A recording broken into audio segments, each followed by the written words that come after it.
അറബിക്ക് സ്വാഭാവികമായിട്ട് നമ്മൾ പഠിക്കുന്ന മെജോറിറ്റി ബുക്സുകളും അല്ലെങ്കിൽ ടെക്സ്റ്റുകളും അറബിക് ലാംഗ്വേജിലായതുകൊണ്ട് സ്വാഭാവികമായിട്ട് അറബിക്ക് ഭാഷ കൈവശം ഉണ്ടായിരുന്നു. ഒന്ന് കൃത്യമായൊരു നല്ലൊരു മോട്ടിവേഷൻ ഉണ്ടാവണം. ഞാൻ സത്യം പറഞ്ഞാൽ 2024 ഡിസംബർ ബാച്ചിലാണ് ജോയിൻ ചെയ്തത് ഐഫറിലേക്ക്. ആ ഒരു ബാച്ചാണ്. പക്ഷെ ഈ എക്സാം എഴുതിയിട്ടില്ല. കാരണം ആ ഒരു തുടക്കത്തിൽ ആ ഒരു സംഗതിയൊക്കെ മാറി. തുടക്കത്തിൽ കയറുമ്പോൾ ഒരു വൈബ് ഉണ്ടാവും. പിന്നെ പിന്നീട് കല്യാണ ആലോചന ഒക്കെ വന്നു. അപ്പോൾ സാറിൻ്റെ ഒരു ഇൻ്റർവ്യൂവിനെ കേട്ടു, നെറ്റും JRF ഒക്കെ നമുക്ക് സ്വപ്നങ്ങളാണ്, കിട്ടിയാൽ കിട്ടുമെന്ന് പ്രതീക്ഷിക്കാം, പക്ഷേ എന്ന് വെച്ച് നമ്മുടെ കല്യാണങ്ങളോ പാർട്ടികളോ ഒന്നും മാറ്റി വെക്കരുത്. ഞാൻ നോക്കുമ്പോൾ കൂടെ വേറെ കല്യാണമൊന്നും ഇല്ല, സ്വന്തമായിട്ട് കല്യാണം നടത്തല്ലാതെ. അങ്ങനെയാണ് കല്യാണ ആലോചന ഒന്നും, അങ്ങനെ വേഗം കല്യാണം കഴിച്ചു. ഐഫറിൽ വരുമ്പോൾ നെറ്റുമായി ബന്ധപ്പെട്ട ഒരു പ്രിപ്പറേഷൻസും നെറ്റുമായി ബന്ധപ്പെട്ട ഒരു സംഗതികളും നോക്കാതെ വരുന്നത്. പിന്നെ എല്ലാം ഐഫറിൽ വന്നതിന് ശേഷമാണ്, എല്ലാം ഐഫറിൽ വന്നതിന് ശേഷമാണ് നമ്മൾ സെറ്റ് ചെയ്യുന്നത്.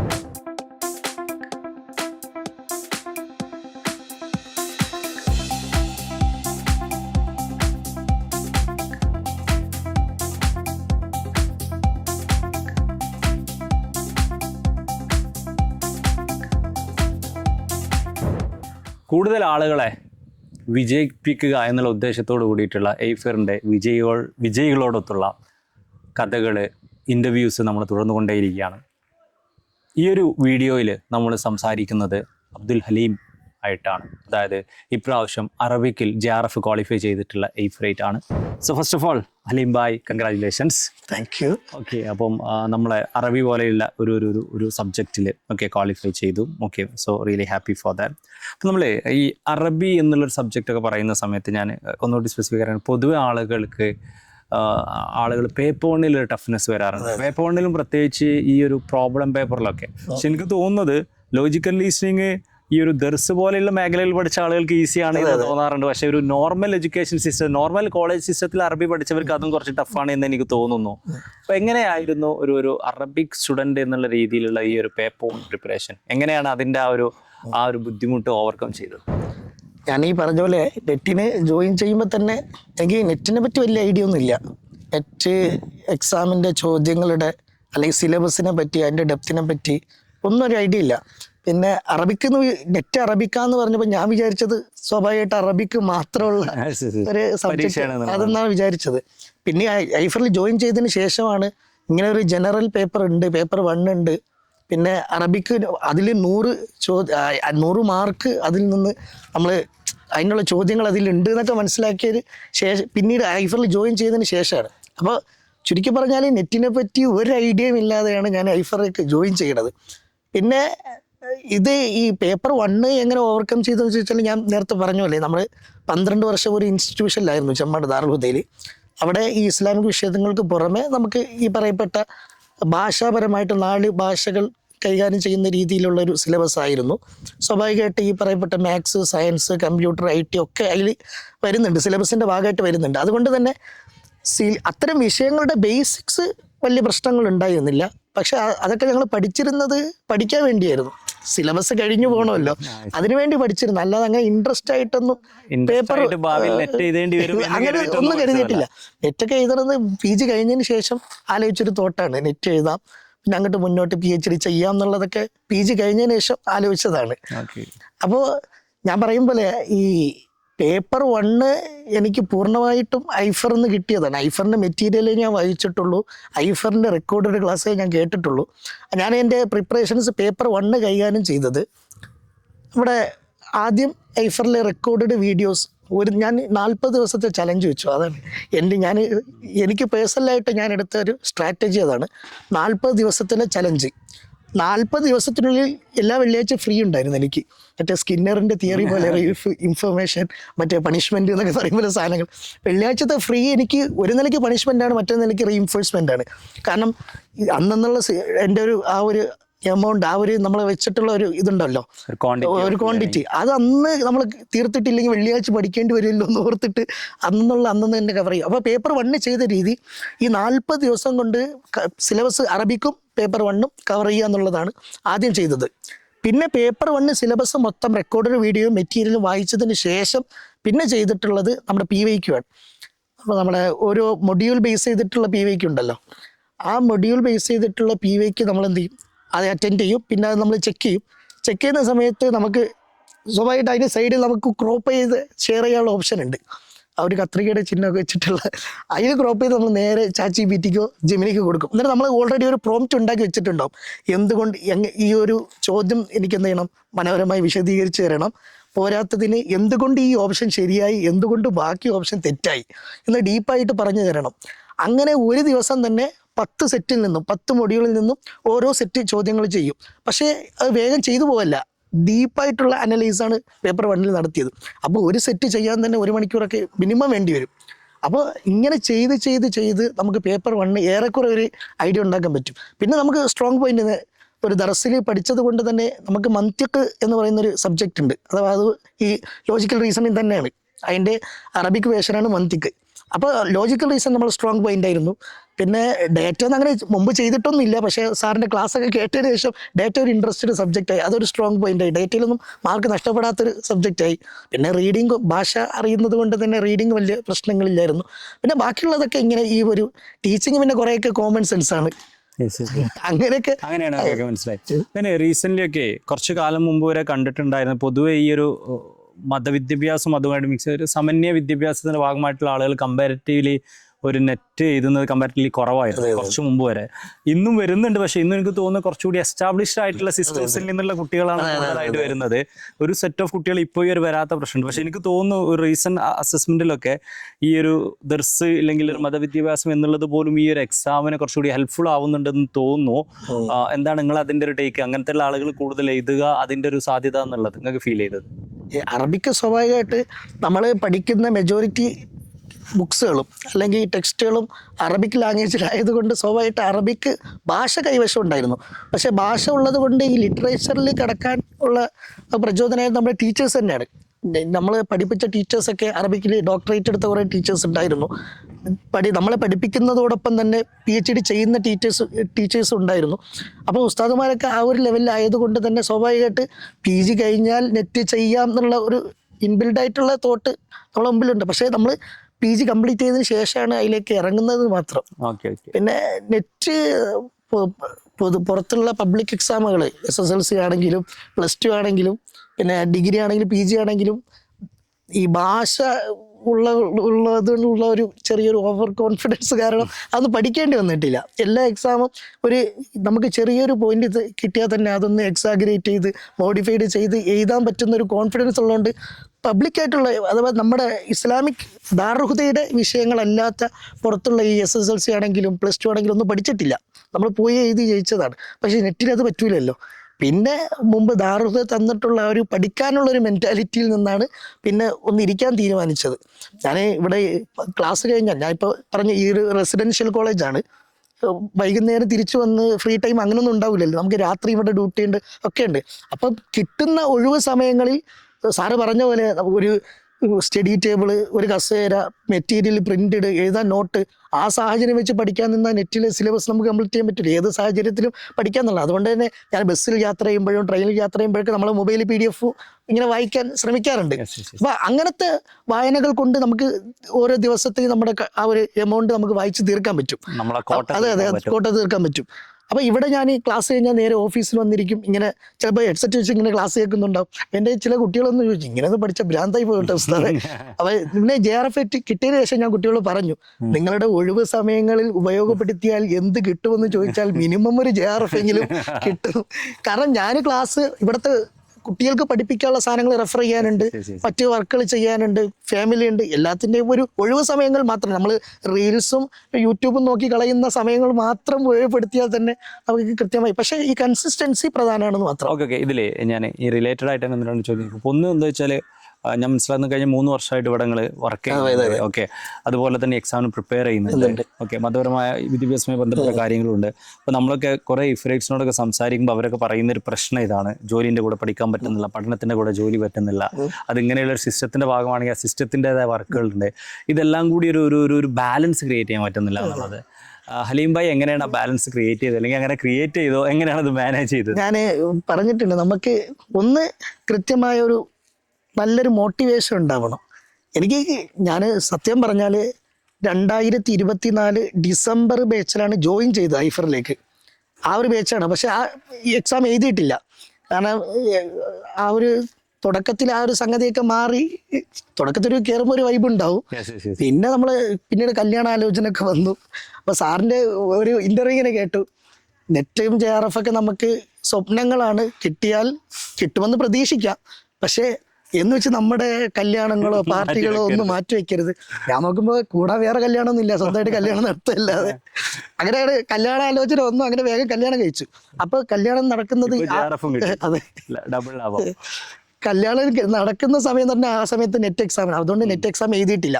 പിന്നെ കല്യാണവും ഹണിമൂണും അതിൻ്റെ പരിപാടിയൊക്കെ കഴിഞ്ഞ് പിന്നെ അടുത്ത നെറ്റ് എക്സാമിലേക്ക് ഒരു 2-2.5 മാസം സമയം ഉണ്ടായിരുന്നു. അപ്പോഴാണ് കൃത്യമായി നമ്മൾ നേരത്തെ പറഞ്ഞ പ്ലാൻ വെച്ച് 40 ദിവസത്തിൻ്റെ ചലഞ്ചൊക്കെ വെച്ച് കൃത്യമായി സിലബസ് കംപ്ലീറ്റ് ചെയ്ത് പഠിച്ചു.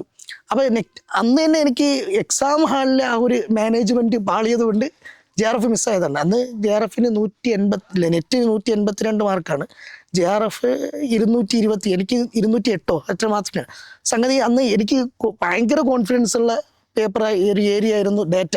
പക്ഷെ അന്ന് ഡേറ്റ ചെയ്യാൻ പറ്റിയില്ല ഈ സമയത്തിൻ്റെ ഇതുകൊണ്ടും. പിന്നെ അവിടെ നിന്ന് സമയം കുറവാണെങ്കിൽ നമ്മൾ ആകെ പേനിക്കാവും. പിന്നെ മൊത്തം കയ്യിൽ നിന്ന് പോയി എക്സാം. അങ്ങനെയാണ് ഞാൻ പറഞ്ഞത്, ഐഫർ കൂടെ ഉണ്ടെങ്കിൽ കൃത്യമായ പ്ലാനിങ് ഉണ്ടെങ്കിൽ നമുക്ക് ഫസ്റ്റ് അറ്റംപ്റ്റിൽ തന്നെ JRF എടുക്കാം. കാരണം ഞാൻ അത് അനുഭവിച്ച ആളാണ്, ഐ മീൻ ആ ഒരു വക്കിലെത്തിയ ആളാണ്. പക്ഷെ എക്സാം ഹാൾ മാനേജ്മെന്റ് എന്നുള്ളൊരു സ്കില്ല് കയ്യിൽ നിന്ന് പോയത് കൊണ്ട് നെക്സ്റ്റ് ടൈം പിന്നെ എനിക്ക് വലിയ പണി എടുക്കേണ്ടി വന്നിട്ടില്ല. ആദ്യത്തെ പ്രിപ്പറേഷൻസ് കുറച്ചുകൂടെ ഡീപ്പായത് കൊണ്ട് പിന്നെ അതിൻ്റെ മൂലം ഇങ്ങനെ പേപ്പർ സെക്കൻഡ് പേപ്പർ അറബിക്ക് എന്ന് പറഞ്ഞാൽ ഐഫറിൻ്റെ മെറ്റീരിയൽ പക്കയാണ്. ഞാൻ ഐഫറിൻ്റെ മെറ്റീരിയൽ അല്ലാതെ വേറെ നോക്കിയിട്ടില്ല. നമ്മുടെ സോഴ്സസ് ബുക്ക് എന്ന് പറഞ്ഞ് ഉമ്മഹാത്തുൽ കുത്തുബ് തന്നെ കുറച്ച് കിതാബുകളുണ്ട്. അതിലാകെ നോക്കിയത് ചില പോയംസ്, വലിയ വലിയ പോയംസ് ഉണ്ടാവും. അതും ചിലപ്പോൾ നമുക്ക് മെറ്റീരിയൽ ഉൾക്കൊള്ളിക്കാൻ പറ്റുമെന്നില്ല. അതേപോലെ വലിയ സ്പീച്ചസുകളുണ്ടാവും, അതും ഉൾക്കൊള്ളിക്കാൻ പറ്റുമെന്ന്. അപ്പോൾ അത്തരം കാര്യങ്ങൾ മാത്രം ആ കിതാബുകൾ നോക്കി ബാക്കിയൊക്കെ നമ്മുടെ മെറ്റീരിയൽ റിപ്പീറ്റഡ് ചെയ്ത് വായിക്കുക തന്നെ. ഒരു 3-4 വട്ടം വായിച്ചു, അത്രേ ഉള്ളൂ. ഞാൻ അതിലേക്ക് വരാം. അപ്പോൾ ഹലീം ഭായി പറഞ്ഞ നേരത്തിൽ ഒറ്റൊരു ചോദ്യം കൂടി, അതോടൊപ്പം വളരെ ഇമ്പോർട്ടൻ്റ് ആയിട്ടുള്ള കാര്യമാണ് ഈ കൺസിസ്റ്റൻ്റ് ആയിട്ട് പഠിക്കുക എന്നുള്ളതെന്ന് പറഞ്ഞു, ആർക്കും ക്വാളിഫൈ ചെയ്യുക എന്നുള്ളത്. അപ്പം എല്ലാവരുടെയും ഏറ്റവും ഒരു ആദ്യത്തെ ചോദ്യം, എങ്ങനെയാണ് ഈ കൺസിസ്റ്റൻസി എൻഷുർ ചെയ്ത് മനസ്സിലായത്? എങ്ങനെയാണ് ഹലീം ഭായി എന്താണ് ചെയ്തത്? ഞാൻ ആരെയോ ഇന്റർവ്യൂവിൽ കേട്ട സാധനമാണ്, നിങ്ങൾ ഒരു സംഗതി ഒരു ജോലിയായി കരുതിയാൽ നിങ്ങൾക്ക് അതിന് സമയം കണ്ടെത്തേണ്ടി വരും, ഒരു ഹോബിയായിട്ട് കരുതിയാൽ സമയം ഇങ്ങോട്ട് വരും. സംഗതി ഞാനത് അപ്ലൈ ചെയ്യാൻ ശ്രമിച്ചിട്ടുണ്ട് കുറേ.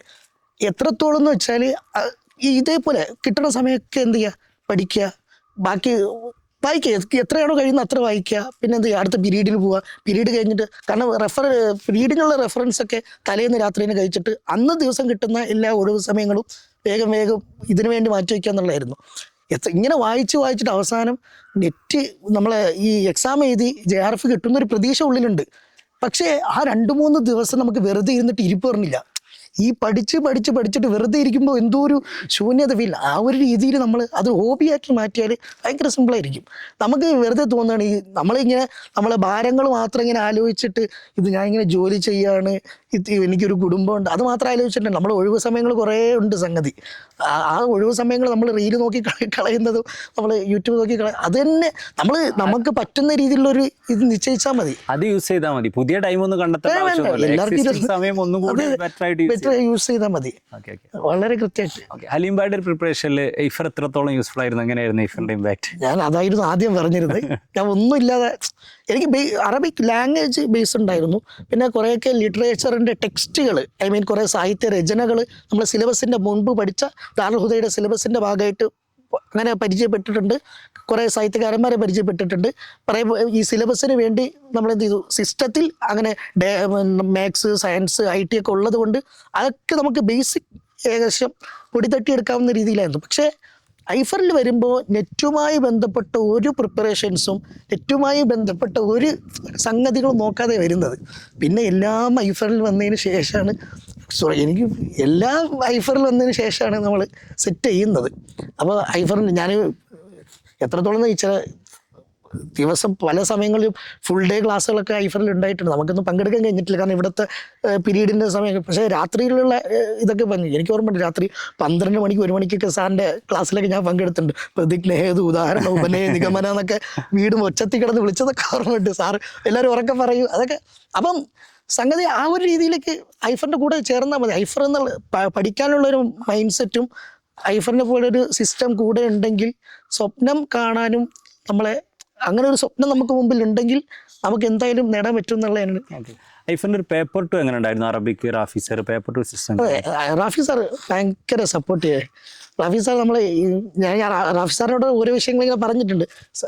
ഈ ലാസ്റ്റ് ചെയ്ത എക്സാം ഞാൻ 2 എക്സാം ചെയ്തിട്ടുള്ളത്. 2ാമത്തെ എക്സാമിൻ്റെ ഒരു 10 ദിവസം മുമ്പാണ് എൻ്റെ വൈഫിൻ്റെ ഡെലിവറിയൊക്കെ നടക്കുന്നത്. ആ സമയത്തൊന്നും തീരെ നമുക്ക് നോക്കാനൊന്നും കഴിഞ്ഞിട്ടില്ല. വളരെ എന്നാലും ഹോസ്പിറ്റലിൽ മുറ്റത്ത് നിന്ന് കുറച്ചൊക്കെ നോക്കിയിട്ടുണ്ട്.